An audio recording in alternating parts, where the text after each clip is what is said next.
former Gauteng Health MEC, Qedani Mahlangu, has apologized to the families of the Life Esidimeni patients who inhumanely lost their lives under her watch. Mahlangu allegedly signed off on the removal of patients from that private facility. Patients were then subjected to inadequate facilities and a whole range of other issues, and they eventually died, 144 of them. So have any steps been taken to correct the finances of the department, and where is this case currently insofar as seeking clarity on who should be held accountable? The inquiry which is currently taking place is trying to do just that, finding out whether any criminal charges may be laid for the Life Esidimeni crisis.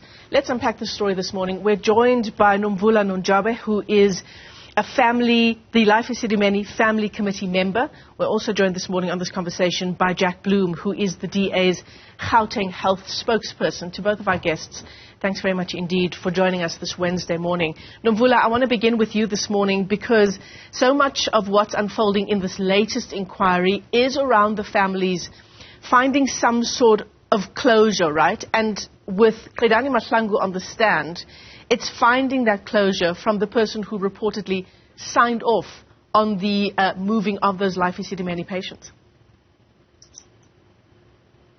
Yes. So, look, I listened to the interview yesterday, or not that, but the court hearing. And, I mean, what I could really see, like, she was just reading even the apology part, literally reading what was written. And you couldn't see any sense of remorse, absolutely nothing in the face. And I mean, for me, if you really want to apologize profusely and you really feel bad about what you have done, then I don't even think that should be scripted. It shouldn't be something that's scripted. It should come straight from your heart. But that's not even what she did. You know, she was just reading that. And she said, she's doing all of this because she's hoping that we can find some closure in all of this. But I mean, we can't find closure if someone is still trying to defend themselves, even though they are still in court, but they're still trying to defend on why this happened. Yeah, Jack, it's been described in the reportage around what Qedani Mahlangu had to say yesterday as a heartfelt apology to the families of those who lost their lives in the Life Esidimeni tragedy. But as Nomvula says, heartfelt as it may be, an apology can never go far enough, given what happened. Well, absolutely. And I think that much of her interview yesterday was trying to exculpate herself. She was blaming everybody but herself.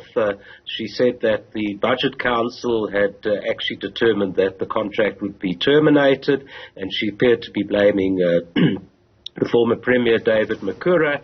I really think that she needs to take personal accountability, and that she hasn't done, and that would also go far to being part of the apology. I do think it was scripted, her apology. I do think that the main thing, of course, is that she own up to her own role in this tragedy.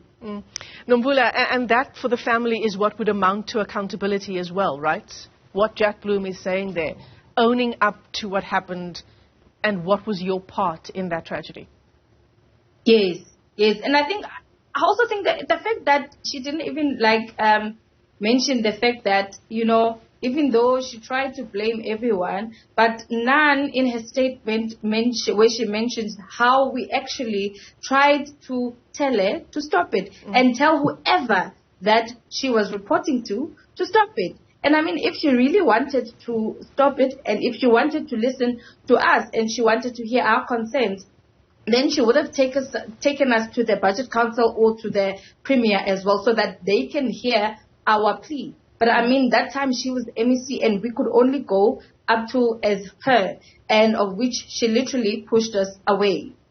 And that was the experience, Jack, of civic organizations as well, who did whatever they could at the time. And I remember covering the story even back then in 2014, where they said they approached her on multiple occasions to say that this was an ill-advised move, that the NGOs were just completely unprepared for a move like this. But there were several reports, Malekapuru Makgoba also in his findings, describing Qedani Mahlangu's management style as hostile, saying that she actually threatened to fire anyone who disagreed with any of her decisions. Well, absolutely. I think, she was the determinative person in this whole disaster. And in fact, it wasn't just outside organizations that repeatedly warned her, and there were even court cases. I raised this repeatedly in the Gauteng provincial legislature. I asked her questions, and she had to reply to these questions. And even from the replies to these questions, it was clear that the NGOs weren't ready to receive so many mental health patients. So there were plenty of warnings, including in the Gauteng provincial legislature. And the reality is that if I hadn't asked the question about how many deaths there had been, I think it would have been covered up. So she must just come clean. And I think that she should be rigorously cross-examined today. Yesterday was just the first day of her testimony, and I think they must get to the root of her own accountability for this, because she can't just blame everybody else. She was in charge. There were warnings aplenty, including the Gauteng legislature. Why did she continue to go ahead? Well, that is the question, isn't it? And how can you answer that, Jack, given your positionality as the DA's head of health in Gauteng? Why push through a decision that was so ill-advised? I mean, if we just take a look at the numbers, when Mahlangu announced the move, there were over 1,400 patients, at Life Esidimeni hospitals, but there were 116 free beds in NGOs. It just didn't add up. Why push it through? Well, I think she was just supremely arrogant, and she's very high up in the ruling party, and she thought she'd get away with it. And quite frankly, she could have got away with it if it wasn't for questions of the legislature that exposed the deaths. And that's when the health ombudsman came in, who I really have to praise very highly, because I think his report exposed what was really going on. But, she wasn't even fired after the deaths became public. She was still in place. She had to be forced to resign only when the ombudsman's report came out. So she was clinging on right to the very end. So she was arrogant then, and now she's pretending to be contrite and apologize. But quite frankly, I do think criminal charges against her are warranted. And I hope that's an outcome of this inquest. I mean, that doesn't answer the question of why push it through, Jack. I mean, no one is going to set out to cause a disaster of this nature. And perhaps Qedani Mahlangu, as you say, is the right person to answer this question. But no one actually sets out to cause the deaths of 144 mentally ill patients in the horrific manner in which some of them died. The autopsies showed some of them had paper in their stomachs because they weren't fed for long periods of time. It still doesn't answer the question of why you'd want to push something through unless you didn't know how it was going to unfold. Well, I think the cross-examination of Qedani Mahlangu must probe that. As I said, I think she was supremely arrogant. I think she thought that she could get away with anything. And obviously there were unanticipated effects, but then there was a cover-up. As I said, she refused to resign, and she wasn't fired either, and it was only when the Ombudsman report came out. So I think that we need to get to the bottom of this. She needs to be honest. I think what families of those who died would appreciate if she was at least honest, owned up to her own role in this tragedy, and frankly, if that leads to criminal charges against her, that's what must happen. Yeah, and Nomvula, you're nodding vehemently for that, and that is what you want, right? You want answers. You want honesty. What are some of the big questions that you hope Qedani Mahlangu will be grilled on today?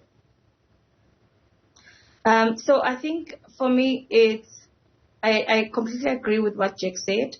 It's open and honesty, right? And playing open cards with the court, right? Because I honestly feel like the blame game now is over, right? So one of the questions that I really feel that I'm hoping that she'll be asked today is, does she think she's innocent in all of this?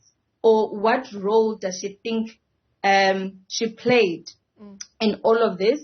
And the other one is, if it were up to her, since she's saying she was forced by, people up, then what could she have done differently to avoid this?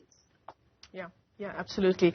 And of course, Jack, we haven't even gotten to the issue of the lawyers' fees involved in Qedani Mahlangu's appearance at the inquiry.